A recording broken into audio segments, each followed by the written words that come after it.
Hola, buenas tardes. Hoy quería mencionar, trataré de ser breve, cosa que a veces me resulta bastante difícil. Quería hablarles hoy de, precisamente por una edición argentina de una colección de estudios políticos que no conocía, que se llama Hidra, ¿no? Imagino por el emblema, uno de los emblemas del poder, ¿no? La hidra de Lerna, un emblema ya muchas veces utilizado al respecto. Esta colección, que es una colección argentina, que yo recién, hace poco que he conocido, ha sacado 2 libros, hace unos años, de un gran filósofo político, que prefiero a politólogo, y creo que este autor también lo preferiría, que es Eric Voegelin.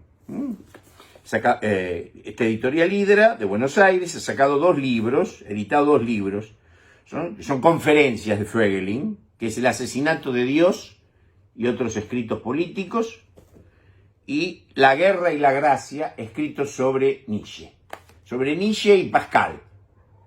Básicamente la mitad del libro se dedica a ser una suerte de comparación entre la aforística de Nietzsche y los pensamientos de Pensée de Pascal. Eric Voegelin, hace muchos años, en la editorial Rialp, esa extraordinaria editorial española que todavía, gracias a Dios, continúa, que tenía y sigue teniendo, desde luego, una colección de estudios políticos y de filosofía política y de teología extraordinaria. En el año 61, ¿no?, había editado este libro de él, que son otros ensayos también, otras conferencias, que se llama Nueva Ciencia de la Política. Este sería uno de sus libros centrales. Voegelin nació en Alemania en 1901 y murió en 1985. Acá sí quiere participar, desde luego. Ella es una persona muy inclinada a las ciencias políticas.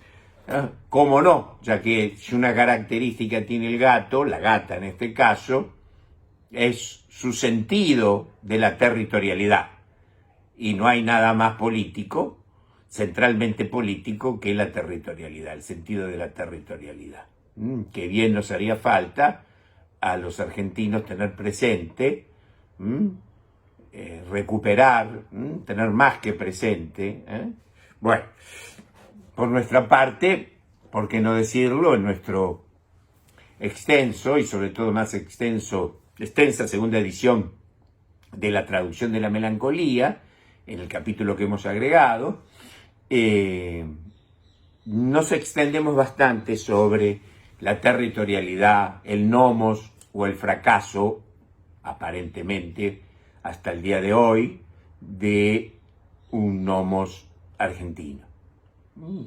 O la Argentina, uno de sus errores, de sus limitaciones, tal vez de su fracaso, porque posiblemente la Argentina ha sido un experimento que fracasó, como decimos también hace muchos años en el prólogo de nuestro libro La Pasión Manda.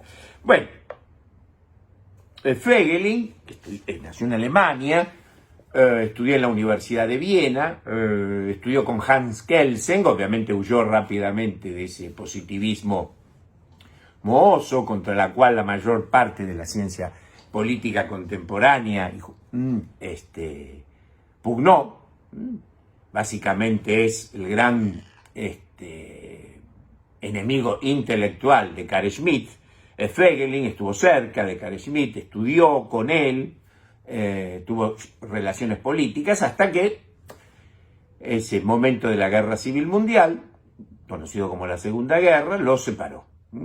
También ya fue a Stanford, fue en ese momento recuperado por esa gran capacidad que tiene Estados Unidos y las universidades norteamericanas de acaparar, de arramblar con tenía esa capacidad de arramblar con toda serie de pensadores, filósofos, artistas, que por diversas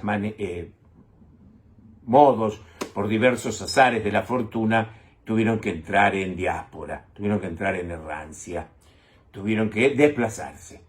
Aunque el desplazamiento, sobre todo el desplazamiento intelectual, anímico, espiritual, filosófico, es casi una característica del más serio, del más importante, del más agudo pensamiento filosófico contemporáneo, del siglo pasado y de este o lo que puede quedar en este. Voegelin también fue amigo, aunque no coincidían mucho en sus posturas, con Leo Strauss, que es otro de los alemanes, o austrohúngaros, en este caso alemán, también arramblados por la Universidad Norteamericana, aunque Leo Strauss tuvo una mayor participación en la política, ¿no? en la política concreta, digamos en la política gubernativa, ¿no? Fue una suerte de cerebro, monje gris de la administración Bush, padre e hijo. No Espíritu Santo porque ahí no corresponde. Yo no soy, por nuestra parte no somos muy afines al pensamiento de Leo Strauss, si es que Leo Strauss tiene un pensamiento. Más bien me parece una suerte de recopilador. Todo lo contrario de Eric Voegelin. Eric Voegelin, que tiene una historia de las ideas políticas en 8 tomos, otro estudio que se llama Orden e Historia, Order and History, de 5 tomos, obras que no creo que veamos traducidas, y si son traducidas las traducirá la epónima y tentacular y beneficiosa, por cierto, editorial Trota, a unos precios que al bolsillo argentino, al bolsillo argentino, rioplatense y sudamericano va a ser imposible. Pero con esta edición de Rial, creo que tuvo otra edición en castellano, es más que suficiente, y sumado además esta colección que también ha editado dos opúsculos, no pequeños, si son opúsculos, 2 opúsculos de Carl Schmitt, y que más ha editado, ya que estamos, hacemos la reclam completa. A ver, no es aquí, sino voy a perder el señalador. Ha editado 2 opúsculos de Carl Schmitt, la teoría de los valores, la tiranía de los valores. Por cierto, un escrito, un fragmento, un opúsculo con el cual menos estamos de acuerdo con Carl Schmitt, siendo una de nuestras, como ya he sabido, influencias intelectuales más axiales. También un trabajo importantísimo de Reinhard Koselleck, Sentido y repetición de la historia. ¿Qué más? No sé si completo el Tratado del Ciudadano de Thomas Hobbes.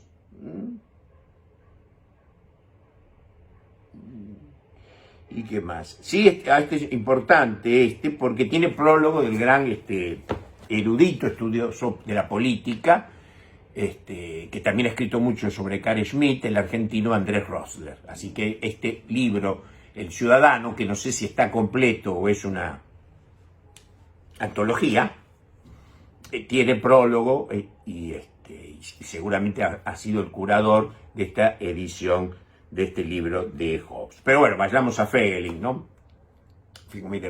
Voegelin, Eric Voegelin, su obra central, en esto que podemos acceder en castellano y podríamos acceder en inglés a un costo verdaderamente poco político, al menos si lo comparamos con el estado de nuestras finanzas.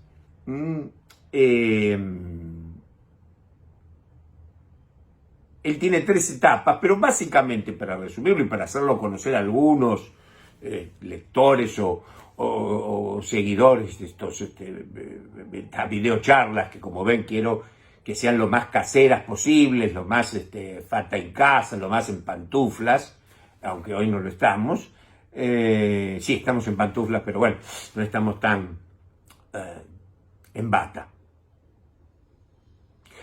Porque precisamente tratamos de que esto sea como una suerte de pendant, de apéndice, más fluido, más charlado de nuestros trabajos principales, que son un tanto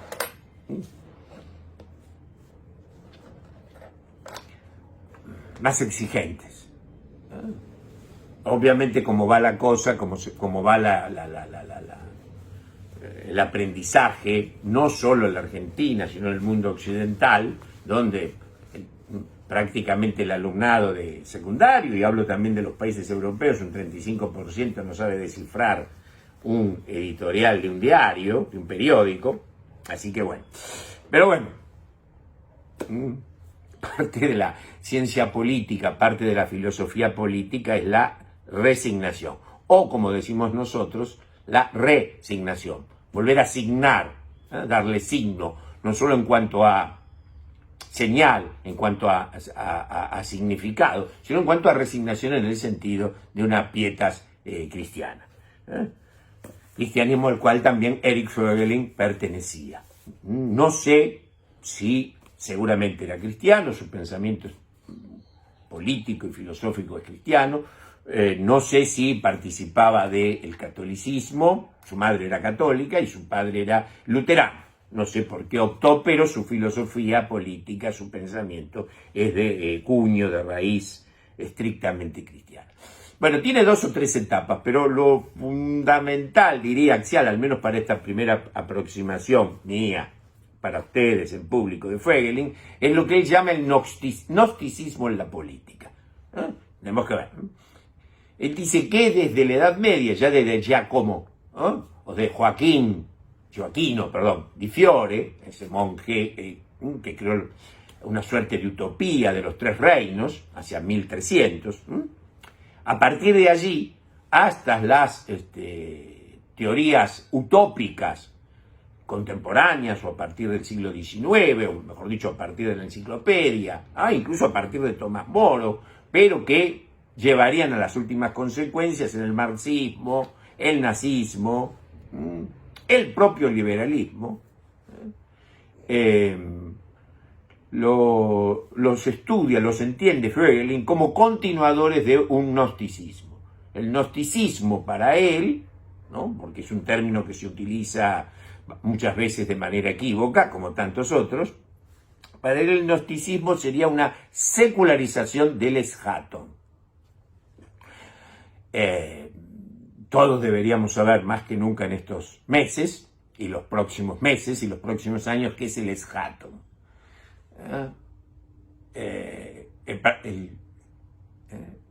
El eschaton es el juicio final, son los fines últimos.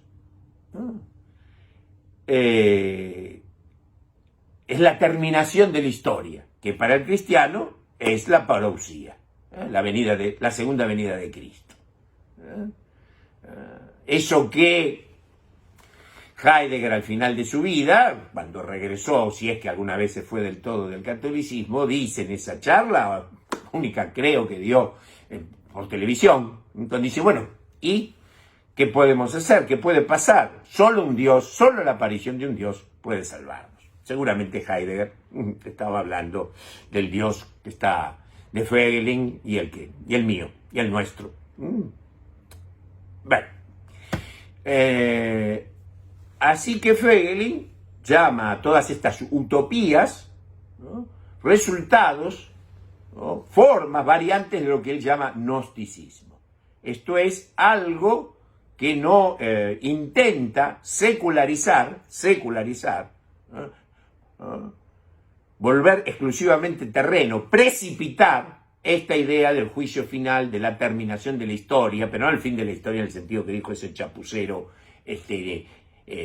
nipón norteamericano, no, sino la idea del eschaton, ¿no?, la idea de los fines últimos, de la escatología, del juicio final, ese fin de la historia que nosotros no podemos prever, ni adelantar, ni precipitar, que eso sería la política o la utopía gnóstica de estas variantes para Eric Voegelin, que lo llama gnosticismo.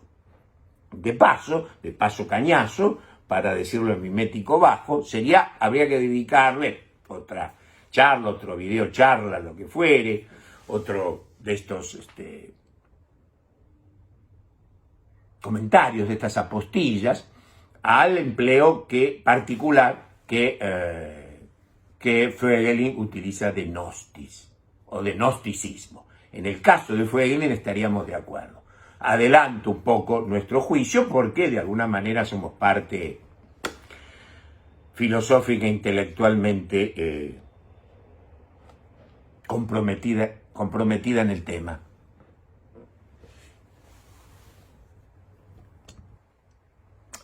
Comprometida en el tema. Se está terminando la batería y la paciencia de ustedes hace tiempo que se terminó. Así que redondearé rápidamente antes de desaparecer, perdón por el término, antes de desaparecer en la imagen, que no debemos confundirla con hermetismo. En el sentido crítico que Voegelin utiliza gnosis, gnosticismo, estaríamos de acuerdo. En cuanto a utopía, secularización del Eschaton y del juicio final. Pero no lo confundiríamos en todo caso con la interpretación o la lectura metafísica, tradicional, simbólica, de los universales fantásticos, metafísicas, que en todo caso, para diferenciarlo, llamaríamos hermética, para diferenciarlo del sentido negativo, crítico, en el cual Voegelin utiliza gnóstico. Entonces, por un lado, para nosotros y en diálogo con Erich Voegelin, un diálogo lamentablemente extramundano, pero creo que igualmente se sigue hablando. Si somos creyentes, estamos hablando dentro y fuera de la historia. No habría entonces que confundir en los términos de Voegelin, que no habría que ver, ¿no? Tendría que examinarlo más, lo que es gnosticismo, ¿no? Por ejemplo el maniqueísmo, ¿no? De lo que es tradición hermética. Bueno, esto se está terminando, la paciencia de ustedes se terminó hace rato, así que voy a despedirme de ustedes.